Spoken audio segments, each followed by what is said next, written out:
Weird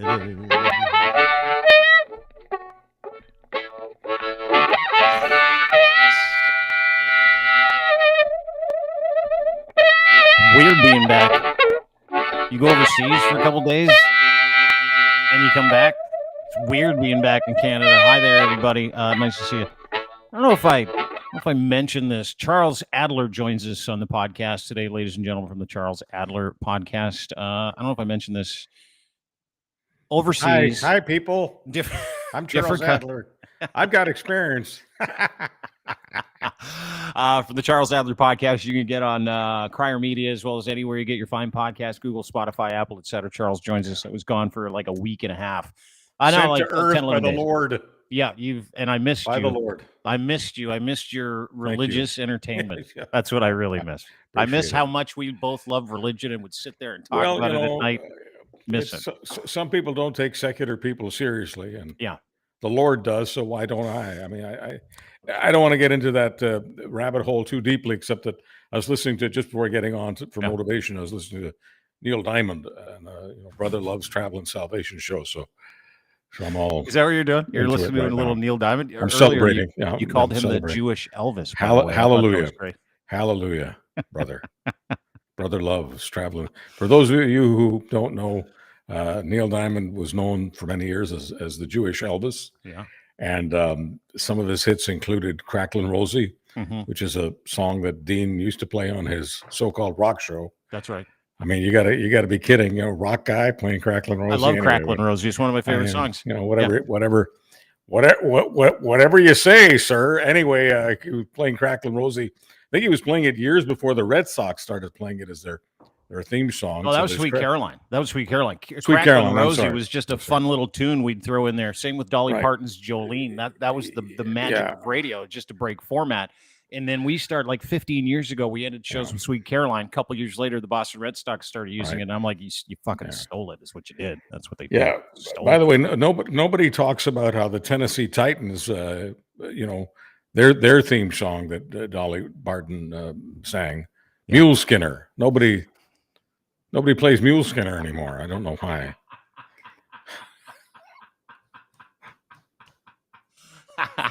This is what you get with Charles Adler. He's like that low-key assassin that says stuff like that, and you got to use your brain. And you think about it, you're like, good one. Neil Diamond also sang something called Suleiman. I don't know what that means, but it's French. Song. It's French. Is it French? I guess. Merci beaucoup. Yeah, you're good. You got your French. Charles Adler joins us. How are you? How's Winnipeg? What's Winnipeg like in the summer? I'm coming to see you on the 30th. I never get out. I live inside the Emmy room. Yeah. So I don't know. I mean, it could be the Emmy room could be in Reno, Nevada.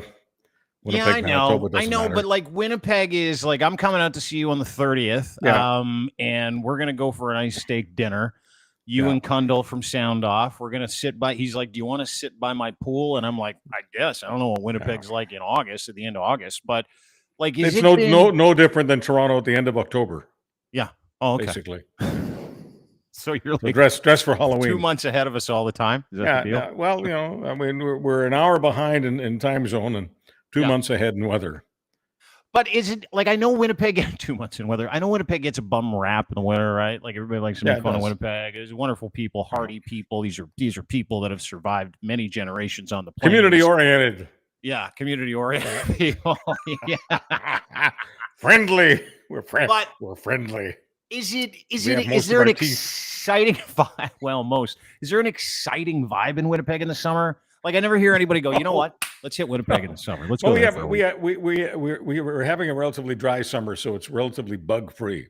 Yeah. And so, if we don't have to spend 3 hours a day zapping mosquitoes, we're happy campers. Yeah, I know. So we're celebrating right now. I mean, you can see it all over my face. Oh, you look jacked. Yeah. Yeah, I'm very happy. Yeah, very happy that I'm not having to kill insects. Yeah. Do you have one of those tennis racket bug zappers that people have where they I got everything. Anything that's lethal. No, but I don't personally like. The thing is that life has been too good to me. People have been good to me, and so I don't really have to do anything. Just fork it over. You get the credit card out, and there's nothing people in Winnipeg won't do for you if your credit is good. Yeah. Nothing. What can we do for you, boss? You got great credit. Is your credit good? Oh man, nice to Good. see you. It's been a week. I was in Portugal for a while, and I was laughing because I know how staunchly proud you are of Canada. Yeah, I am. As Canadians. So I'm in Portugal, experiencing the Portuguese way of life. No one's in each other's shit. No one's telling each other how to live. No one's telling everybody how they should vote for. Like I drive down the main square. There's a giant billboard. It says Communist Party of Portugal. Think Really? left. Wow. It's got the hammer and the sickle. And I asked I'm not even kidding you. I asked my driver, Diago, I'm like, hey, is the Communist Party of Canada or Portugal huge here? He's like, oh, yeah, it's just another party. And I'm like, wow, in Canada, you would have people with tiki torches heading down there to burn it down. Yeah, I'm not. And the I'm people not there, happy with communism myself. No, I've got nothing positive to say about it. No. But I need but to no ask one's you in, this. my point is no one was in each other's ass the way we're in each other's Well, ass. Portugal's it's laid back. I mean, they don't get too upset about things. Europe is by and large. Europe. So I need to ask you this based on the problems we're having in this country. Yeah. Does the Prime Minister of Portugal sleep in a bus shelter? No. Because there's too many people in Canada sleeping in bus shelters. It's creepy. They clearly don't have credit. I think, but it's something that we've got to take seriously. It's unseemly. I mean, nobody in a prosperous country should be sleeping in a bus shelter. Is that controversial? I mean, that? No. Okay. And this kind of touches on my point that I wanted to make. Like, as staunchly proud as you are of this country, when you get out of this country and you see the way other people live in civilized countries where people are allowed to be themselves, allowed to vote their conscience, and then you go through a city like Portugal, or Lisbon specifically, it's the biggest city in Portugal. There's 1 million people that live in that city. There are no homeless encampments. Right. There are places where people can go to get a bite to eat. There are places where people can go to have a sleep. And if people want to choose to live on the streets, there are teams that go and actually collect those people. Here's the other magical part about Portugal. Drugs are 100% legal over there. Not that I'm a drug addict, because I'm not. And I talk about that a lot. But when you go to Lisbon, when you go to Portugal, you can consume any drug you want. And if you get caught with a whole bunch of it, guess what they don't do? Send you to jail. You know what they do? They send you for treatment. And I came back this time, and I know we talk about Canada, and we'll get to some of the issues. We'll talk about the Barbie stuff and Trudeau. We'll talk about Polyev. We'll talk about Doug Ford, the Greenbelt. But I wanted to kind of umbrella this conversation with the fact that I came back from a different country, resenting ours just a little bit more this time. Well, just a little bit more. If you want a big picture of this conversation, I'm happy to go there. I'll tell you why I don't do drugs, because you and your crier colleagues have me doing so many podcasts, so I've got to spend time in the Emmy room. I don't have time. I can't do drugs because drugs make me spend too much time on the throne. I've got no throne time because I've got too much Emmy time devoted to my career, which refuses to die, unlike AM radio, which is crashing and burning. And the people who are crashing and burning it are asking the government to pay them money and are talking about how Facebook and Google stole their clients. Yeah. Happened today. Their clients went to Facebook and Google because Facebook and Google were doing the things that radio used to do for them. Mm-hmm. Create happy listeners and happy customers and then find clients that wanted to make sure that those customers that were being created, those listeners and viewers, went to the stores that were advertising on the radio and TV stations, and that's how it was working. And then, I guess listeners and viewers got bored trying to endure drivel, and so listeners and viewers declined, and then the clients weren't getting as much action, and along comes Facebook and Google, and so the response from the industry that bored their listeners and viewers to death is that Google and Facebook stole from them. In high school, we used to call that kind of thinking loserville. We used to disrespect people who used to think that way. We didn't win the football game, so it was stolen from us by the refs. Mm-hmm. No, your team sucks. We don't say that about the media. Media doesn't suck. The media is struggling, and so we're supposed to throw a sympathy party. I do have sympathy for the people working in it because many of them are friends of mine. But this idea that their clients were stolen and their audiences were stolen and their lives were stolen. Tell it to Hunter Biden. Yeah. That's a good one. Tell it to Hunter Biden, whose entire life has been bogeyed. Again, back to the resentment piece, right? You come back to Canada and I got news from this is in reference to what you're talking about. I got news from our analytics department at Crier Media, and I'll read it to you. Hey, dude, I don't know if you know this, but while you were away, we've been banned from IG and Facebook. We cannot post anymore due to Bill C-18. Again, Canada being up its own arse, deciding that, hey, we want to be in charge of what you look at in this country as a government. And that is now affecting the lives of every single media outlet in this country, including us. So our people can't post, our people like this thing we're doing right now. Yeah. We can't post this on Instagram or Facebook? Oh, you can. You will post it and they will not show it. It'll say it is banned. It'll say no news coming out of Canada can be posted as a news link on Bill because of Bill C-18. So like when I say I went to a different country, experienced unfettered access, and then came back here to homelessness, censorship, the government trying to end run big tech, which actually is a real business, unlike the government of Canada. Do you understand why I'm frustrated? Like, yeah, I know that we're big supporters of Canada and Canadian. No, I mean, I support Canada, but I don't support mediocrity. And here's something I don't understand. If you're going to get into a pissing contest with an American is going to want to beat you, because if an American loses to a much smaller entity like Canada, I mean, we love Canada, but we're not as big as the United States. We're not as big as Germany. We're not as big as Japan. We're not as big as China. We're not as big as a lot of other countries. We're kind of a medium weight. So if a medium weight wants to take on a heavyweight like Facebook or Google or the United States of America, they will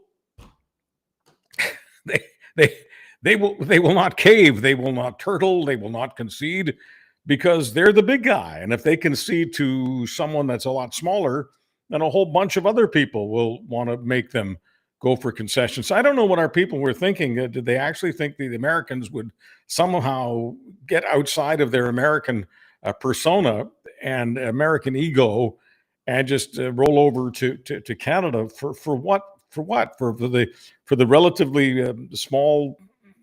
I mean, we're chump change. I mean, the idea that they're giving up a lot of dollars, they're giving up chump change in terms of the entire. I mean, when you think of the billions and literally billions of dollars that Google and Facebook make, why would they worry about the chump change they lose to Canada with this bill? So somebody had no sense of what the American personality and the American ego and the American business ego is all about. Otherwise, I just don't think this bill would have been crafted. Well, both bills, Bill C-18, Bill C-11, both kettle.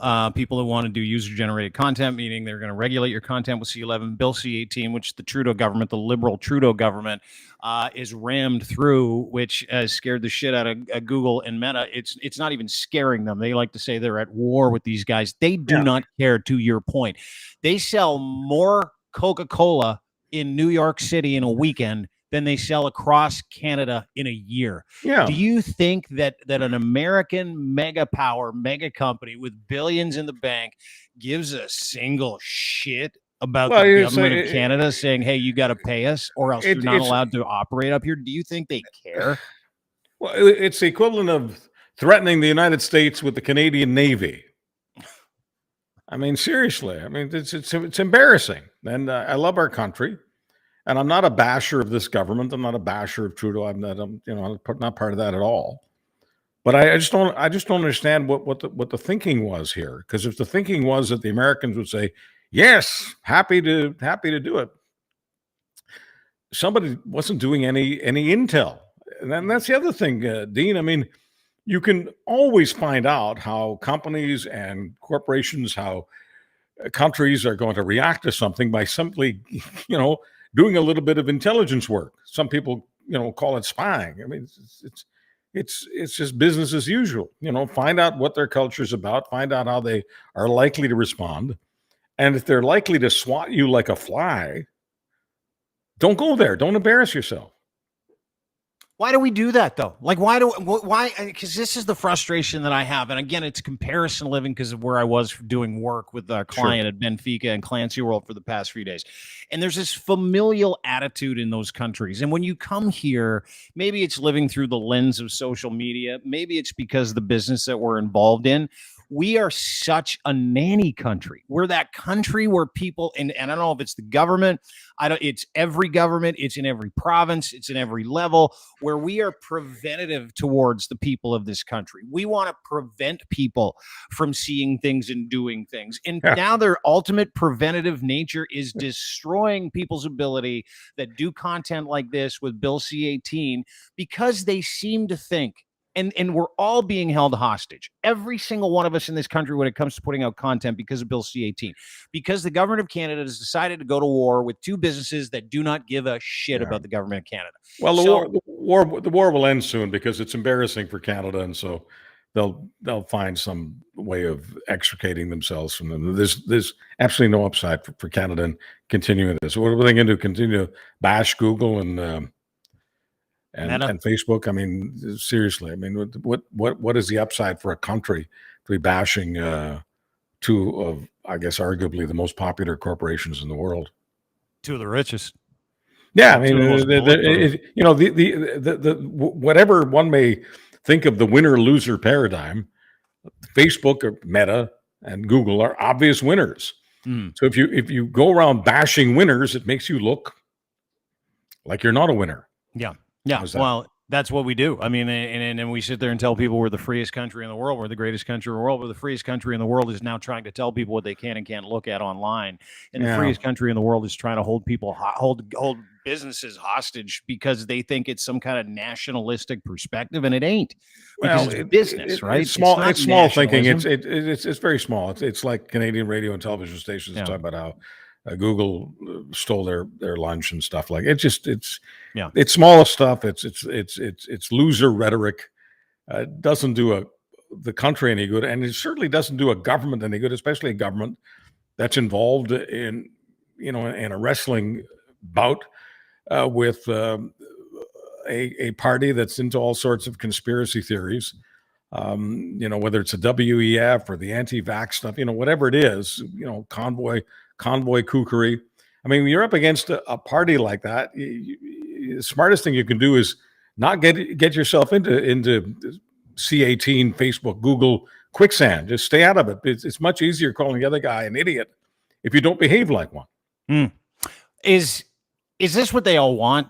Like I see us all arguing all day long about who's wrong and who's right. It's very tribal, and the tribalism seems to be intentional. And it always seems to come back to the conspiracy theories, which Pierre Poilievre, as you point out several times, is a fan of. And I mean, we talk about gaslighting on a regular basis and what it does to the moldable brain of someone who can't reason, right?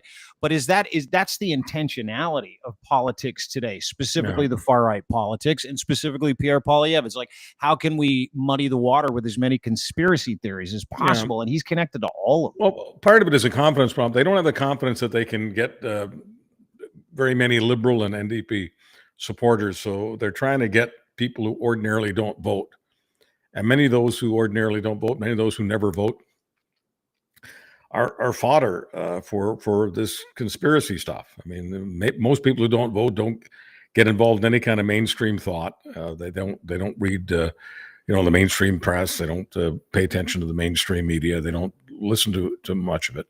And so they're much more open to, let's call it, alternative truth, alternative planets, alternative media, whatever you want to call it. Bullshit. Well, they're much more open to bullshit.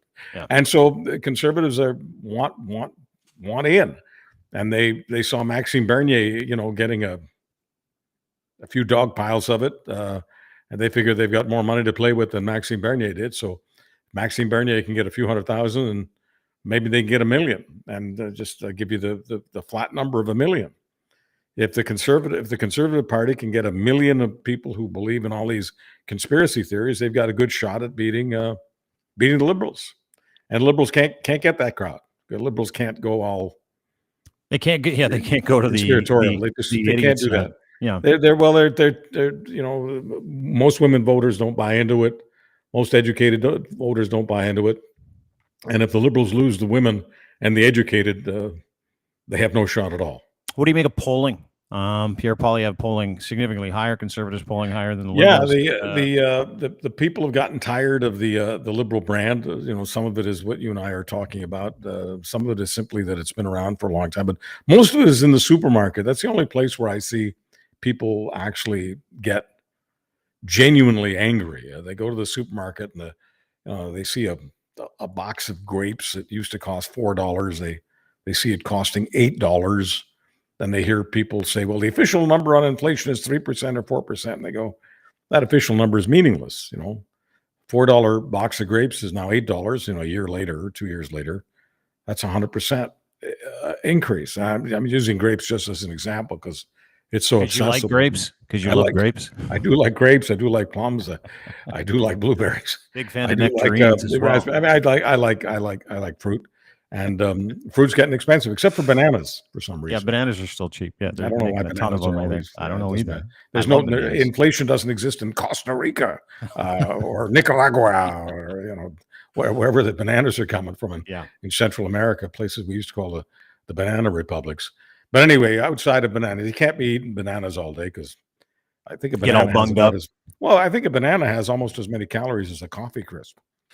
Oh, is that true? I didn't know that. Yeah, but I think the coffee crisp doesn't grow on a tree, which is really too bad. No, I think it's coffee natural. crisps aren't from Nicaragua. No, there's no coffee crisp tree. I wish there was. I'd have one. No, I would love to see coffee crisps growing on trees. Not the king of chocolate bars, by the way. If I abandoned the Emmy room and didn't mind spending 3/4 of my life in the can doing drugs, I'd start believing the coffee crisps grow on trees, and I'd probably be a lot happier. But anyway, the inflation is driving a lot of people into the conservative camp because stupid people, though. Well, it does stupid. Whatever. I don't understand inflation. There's no law that says you have to have a brain to vote, right? X, right? That's all you put your pencil in your fist and go X. Yeah. And you're as Canadian as anybody else. Okay. Yeah. So for the guys doing this, they're mad about inflation. They're mad about the price of blackberries, and they're going, it can't get any worse. And that's when a government, whether it's provincial, federal, municipal, it doesn't matter. That's when they're in trouble. When there's a critical mass of people going, it can't get any worse. Yeah. And they do it with everything, right? They did it with food. They do it with inflation. They do it with carbon taxing. They do it with climate change. They do anything you can. They'll attach a conspiracy theory to, and they'll point right back to the federal government and go, it's their fault. Well, the conservatives win on the carbon tax too, because they go, okay, so you don't like what's going on in Maui? You don't like all these wildfires in Canada? You think climate change is real, et cetera? Okay, fine. How on earth is the increase in carbon tax going to stop the wildfires in Maui? And when you put it that way, I'm not saying it's the most intelligent way to put it, but when, in the political arena, when you put it that way, people go for the other guy. Yeah, dumb people. Why am I paying more at the pump? And why am I paying more for food? Why am I paying more for everything? Carbon tax is driving everything up. If I can't stop the wildfire in Maui. Yeah. Wouldn't it be easier for those people just to fucking learn how to read, though? Like, wouldn't it be easier for those people that mark X's and get angry about wildfires in Maui and things that they don't understand because some idiot with glasses is going, it's that guy's fault? Wouldn't it be easier if they just learned how to read? But here's the problem with all the carbon tax. It doesn't matter how many times you explain it. Yeah. People know that Canada is relatively small compared to, I'll use Donald Trump's pronunciation, China. We're population-wise, we're much smaller than China, and we're much smaller than India. And so everyone knows that it doesn't matter what Canadians do, they could stop driving. Okay, that we could shut down industry. We could emit nothing. We can even stop farting. We can kill all the cows. Right, that's where most of the farts are coming from. You just kill all the cows and kill the carbon. The internal combustion engine, just stop it all, the trucks, the cars, the trains, nothing, okay? Nothing in Canada is moving. Nobody is even alive. And how much difference does it make to the planet in terms of emissions? Almost zero. Yeah. Because we're small. We're 40 million people. Are we 40? Not I as thought big we were as like China. 37 million. Yeah, dude, we're a popcorn fart in the world populace graph. Like, So we're, when people are aware of that, it doesn't matter how much you talk about the carbon tax. People, what difference is going to make? Why am I being penalized? I'm not making a difference. well, they're being told they're penalized. They'll never realize that it's a rebate. Like, they're like, oh, it's well, in many cases, I don't yeah. want to do the rebate. Most of the people who are doing this are Yeah. getting their money back. That's true. Yeah, well, yeah, I know they are. They just don't realize it, and they'll still be mad when they get their money back, and they'll say it's Yeah, not the Canadian enough. government, doesn't do a great job of telling them that they're getting their money back. Like, in other words, let's say the government invested in big red envelopes, right? Red, just like the flag. Okay. Yeah. The bars on the flag. Okay. Big red envelopes and with a big C for carbon, or CT, carbon tax, or CTR, carbon tax rebate.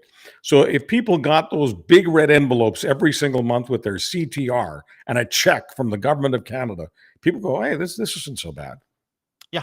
But they don't. The government doesn't do that. It's not efficient. I mean, it would cost a lot of money to do it that way, so it definitely wouldn't be as efficient.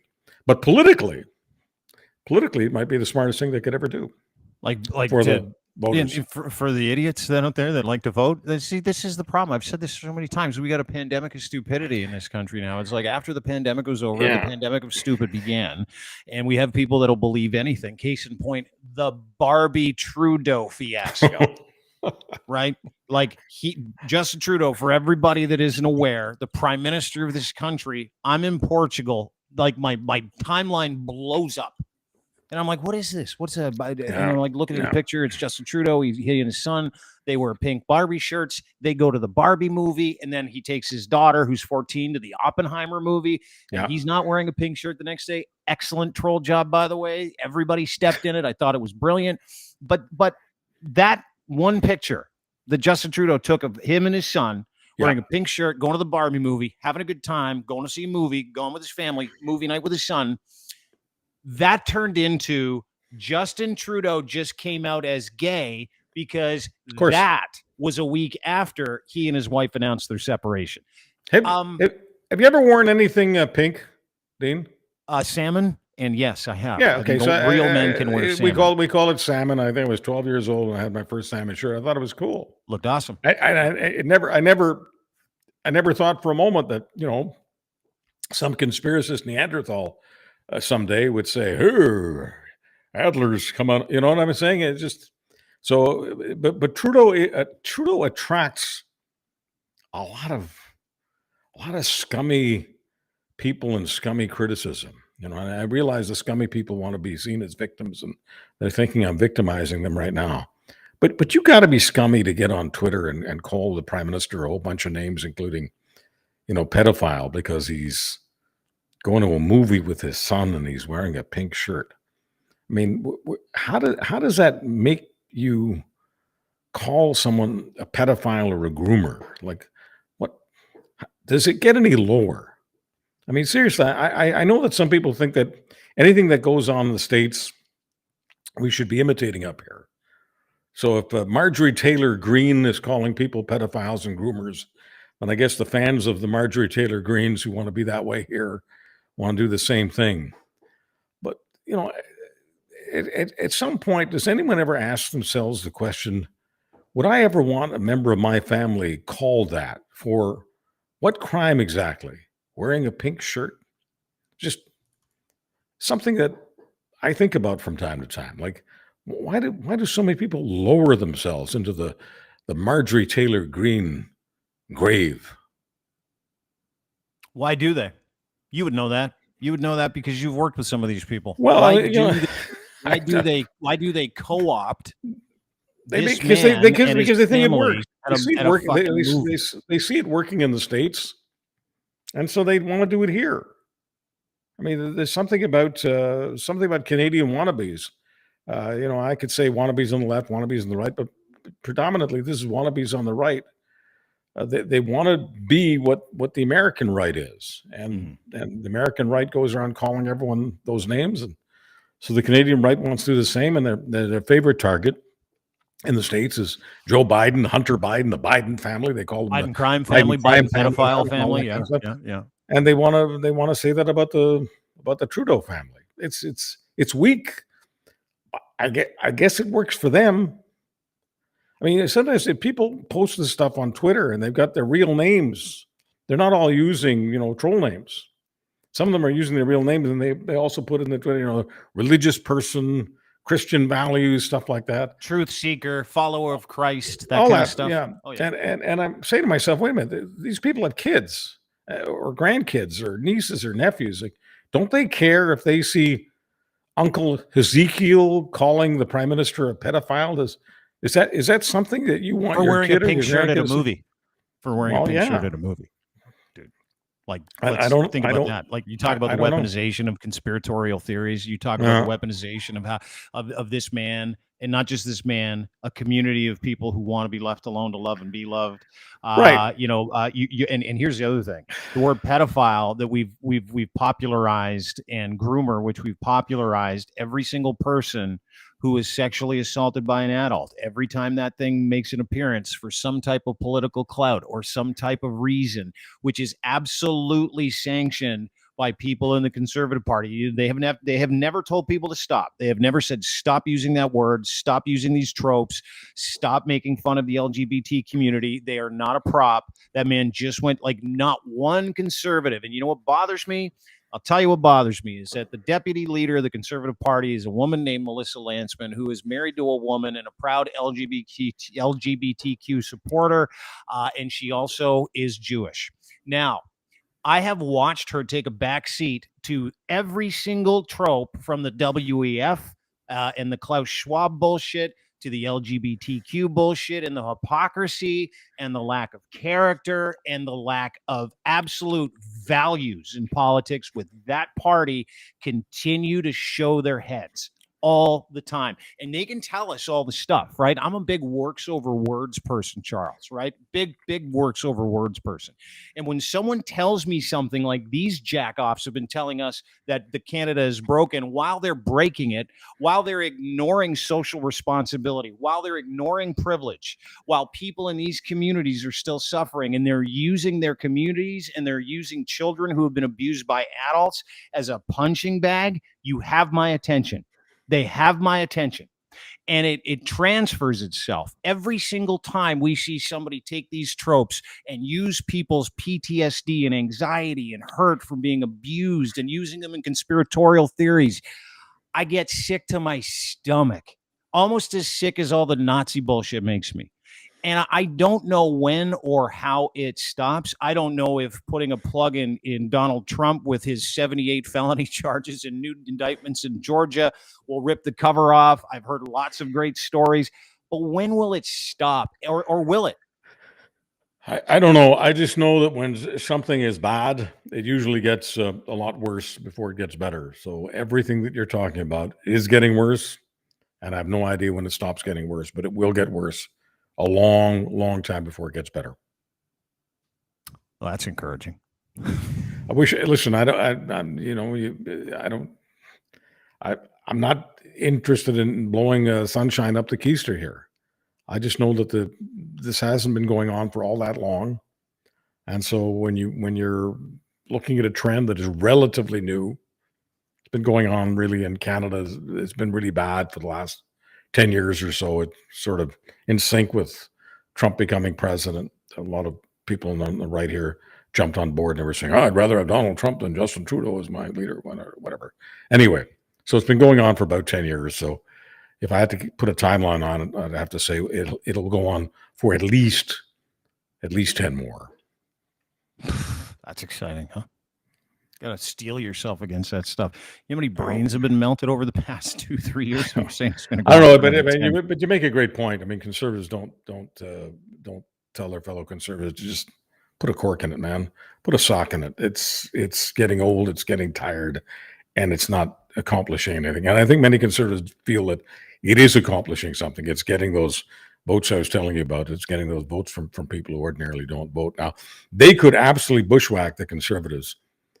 We could have a fresh election in the next couple of years and find out that those people who've been telling the pollsters that they're interested in voting, that they're going to vote conservative, they may not vote.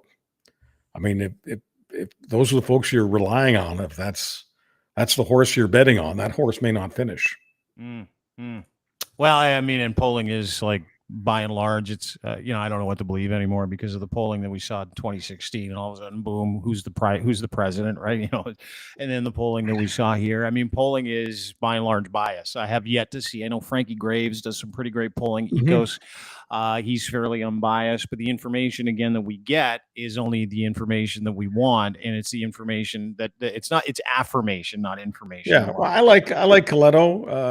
Coletto's been pretty accurate. I like my guys at Ipsos in general. Over the years, John Wright has been. I mean, they've all been. Daryl Bricker, John Wright, Angus Reid himself. I've known all these guys, and I don't have any reason to believe that they're biased. I think they take snapshots, and they end up looking biased because of the snapshot in 2023 may mean absolutely nothing by the end of 2023, and certainly may mean nothing by 2025. But when I look at where they're at, days before an election and the election happens, 99% of the time they're within a point or two. In fact, I'm amazed at how remarkably accurate they are.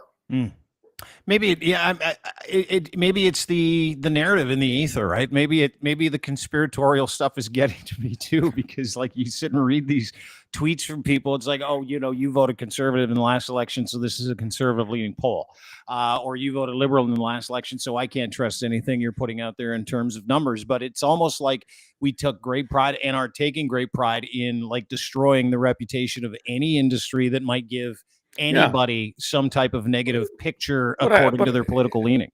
Yeah, but I just want to say that whether it's Daryl Bricker at Ipsos, whether it's John Wright at Maru Blue, whether it's Nick Nanos, David Coletto, I mentioned David Coletto at Abacus, all these people have been doing a remarkably good job, Angus Reid, all of them, at the poll that they do within a few days of the election. And since snapshots matter, yeah, it matters to take one a couple of days before the election because that's the only snapshot that's going to be realistic. It's pointless to say, well, 6 months ago, Abacus said such and such, and it didn't turn out that way. Well, who cares what they said 6 months ago? It was accurate 6 months ago. You've got to, find out what they said 6 minutes ago, or 6 hours ago, or 6 days ago. Mm-hmm. But yeah, if you want to attack pollsters, you can take a look at polls that are taken long before the actual election. Compare them to the election, say, well, these guys don't know what they're doing. But that's not an honest way of assessing it in my mind. I think most of the professional name brand pollsters are doing a better job with accuracy than a lot of other people are. Can I ask you a question? Just switching switching topics. We read polling here in Ontario. I'm in Ontario. You're in Manitoba. That's where Charles Adler's home base is. Mine is. I'm actually everywhere. I want you to know that it doesn't matter where my ass is. My head is everywhere. My head is in Atlantic Canada. My head is in Quebec, Ontario, British Columbia, Alberta, and of course also Saskatchewan and Manitoba here on the gorgeous prairie in my little house on the prairie. My head is with you, except for in the province of Saskatchewan. I try to not think there. Okay. But let me ask you a question, because Ontario, and I've been saying this for a long time, and keep in mind I know the players involved here. Yes. Ontario is a kleptocratic government. Ontario. What does that mean? Kleptocratic. Does that mean? Are you talking about thieves? Is like a conspiracy of thieves? Kleptocracy. People, because a kleptomaniac is a guy who's stealing, he doesn't even know it. Just they have all the power, and they take things and they say, hey, this is just the way it is because I get to write the law. And we've seen that in this province. Doug Ford is the premier of this province. He just won his second mandate with a majority about a year and a half ago. And is he attracted? Is he attracted to people who write checks? Yes, is Mr. Ford attracted to? I've never known a professional politician who is attracted to people who write checks to his political party. That's new. Well, it is an incredible thing, to find out that Doug Ford is attracted to people that have deep pockets and write big checks. How does that even happen? Well, I don't know, but it seems to be a political thing, right? It seems to be one of those things that everybody does. But they probably only make it. They probably don't make more than $7 or $8 billion on the association, right? Yeah, it's not like they're making any real money. 8.3, as a matter of fact, that's the number. This came out this week. Doug Ford and the Conservative government effectively gave a whole bunch of land and opened up land and got rid of any ecological issues to destroy parts of the Greenbelt in this beautiful province that are protected lands, and gave the go-ahead to 14 out of 15 of his friends that own construction companies that donate to him in what was called a secretive effort to rig building on protected lands to the tune of $8.3 billion. Let me just read through this. The Auditor General, Bonnie Lysyk, didn't mince Just words. so everyone knows, this isn't for Marjorie Taylor Greene. No. In the grave in Georgia.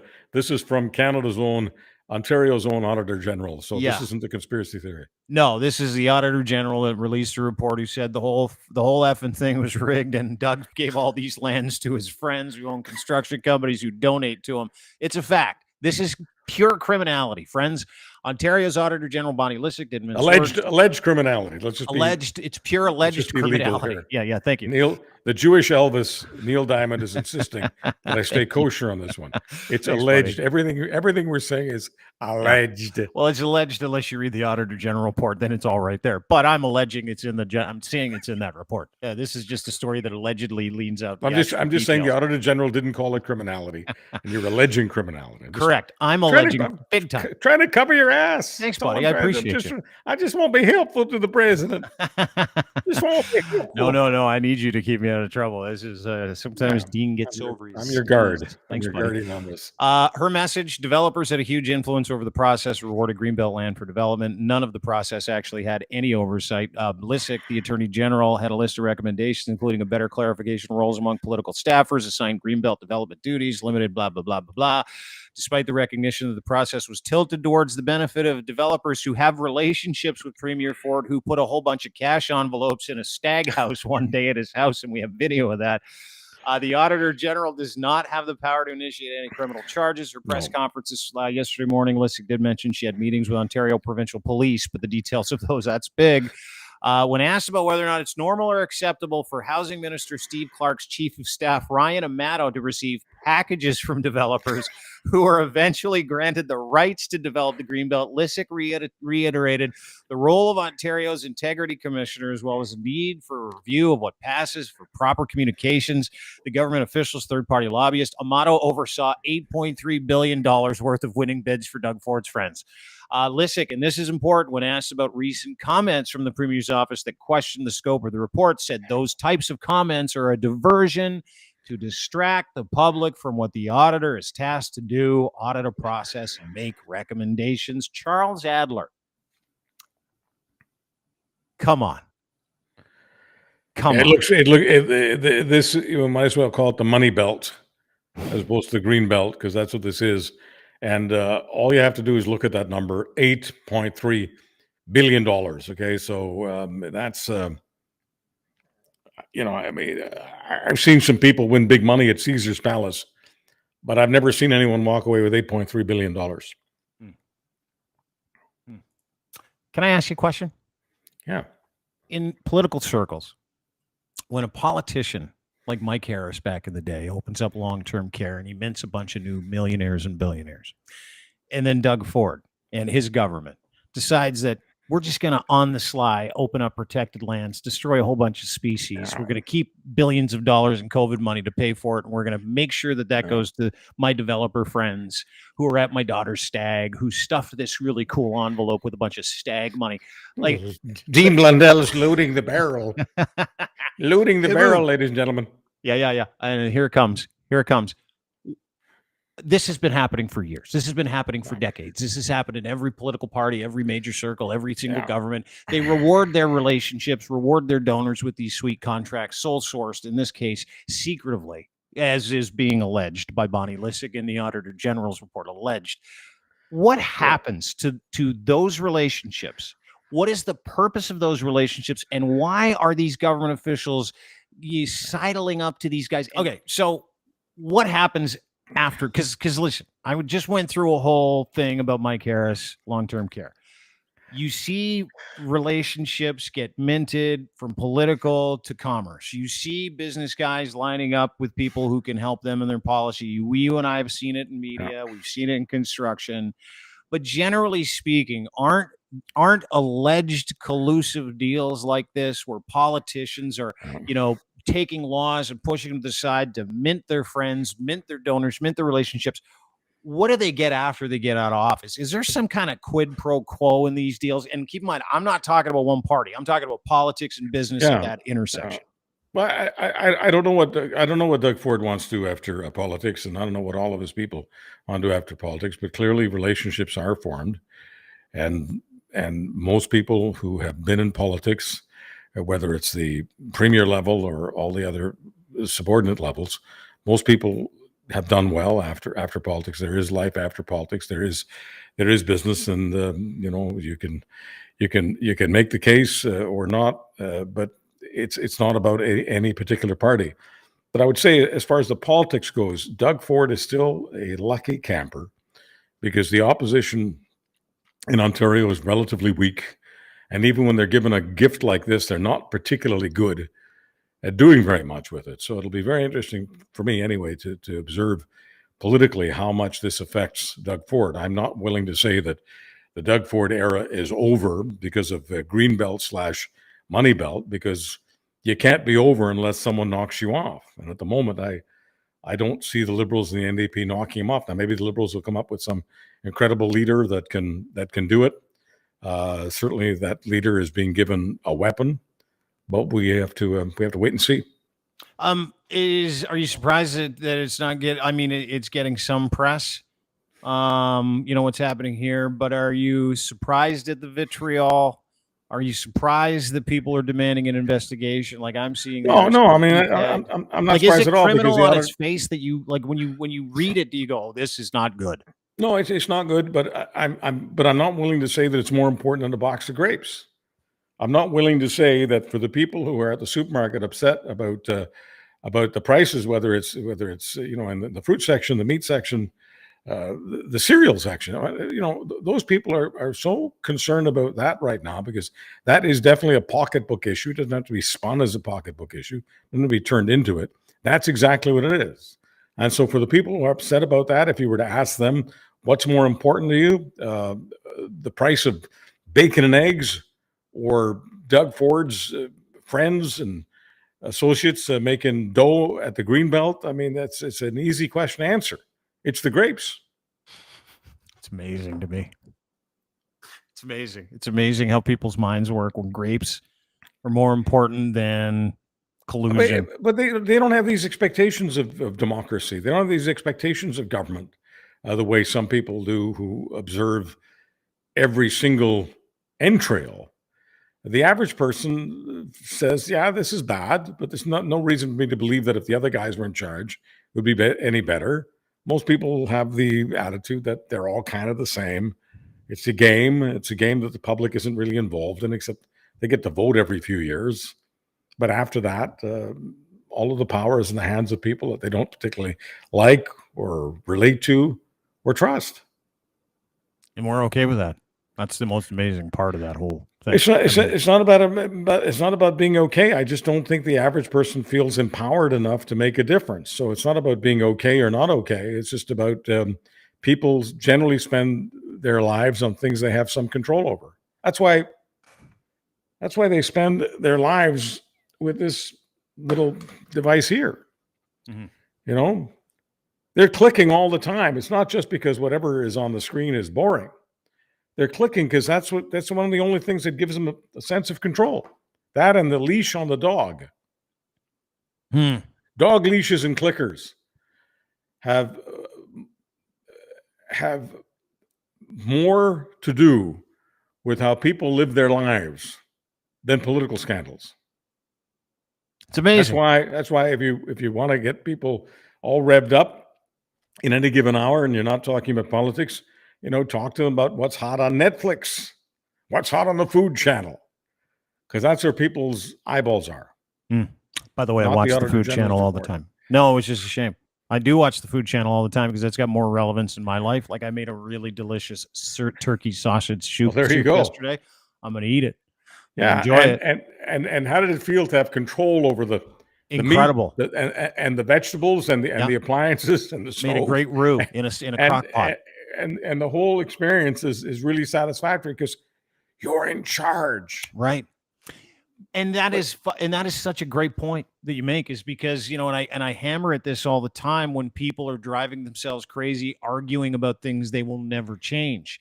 But there's a certain helplessness in that, right? Yeah. Like when I look at the alleged criminality of the Ontario government, the alleged corruption, which is hiding in plain sight in the AG's report, I think to myself, that's wrong.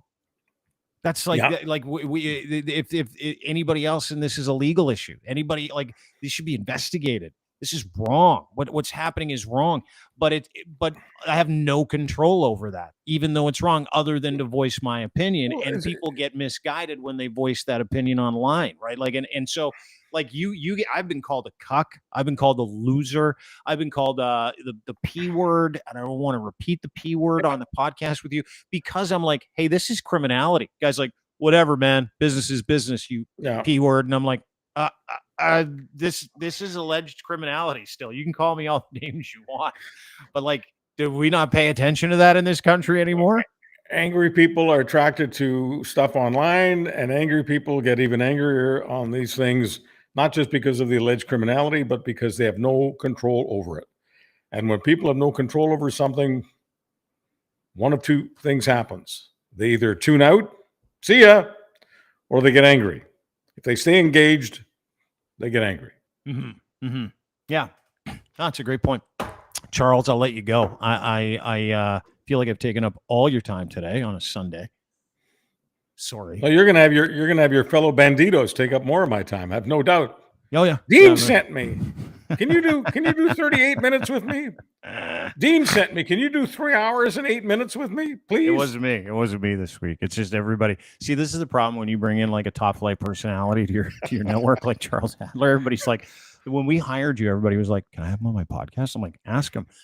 About 90% of them were like, "I'm too scared." What I have become is a wildebeest. Okay, I'm a wildebeest, and they've got me. I'm down, and the hyenas are after me, and the vultures are after me, and Yeah. all of the other carnivores that don't care whether or not the meat's been rotting for days. They're coming after my carcass. Within weeks, I expect to be nothing but bones. Barely. I think you're going to be all right. I think you're good. You got a massive You'll have podcast. People love you. You have to find my DNA in a baggie. I'll have to check your teeth to make sure it's you.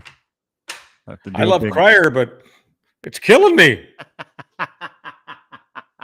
They're devouring me, these hyenas. Dude, we need you on on important issues like collusion and alleged criminality. My job is to keep the hyenas laughing.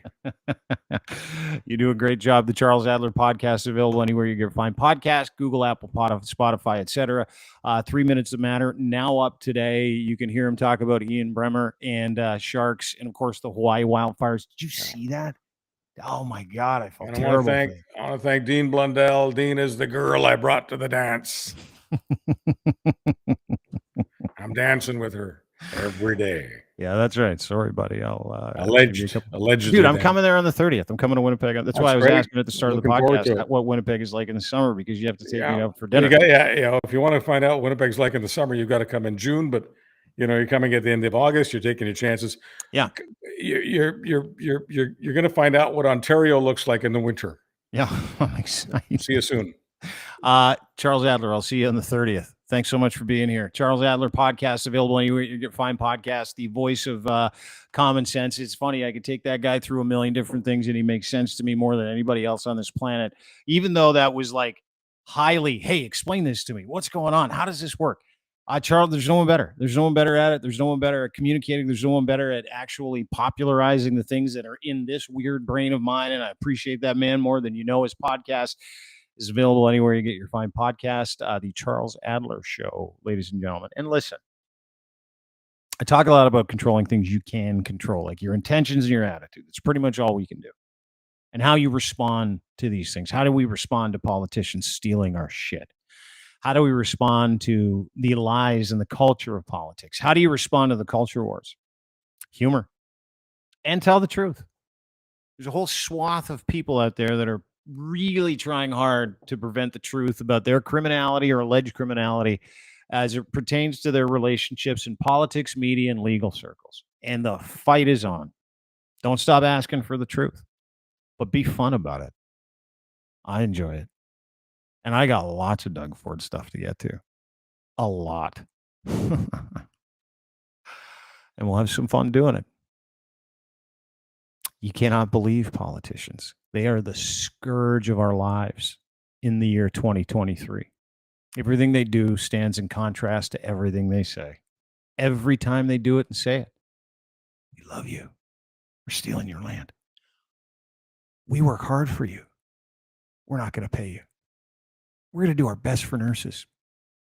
Nurses get beat up at a protest by political security guards.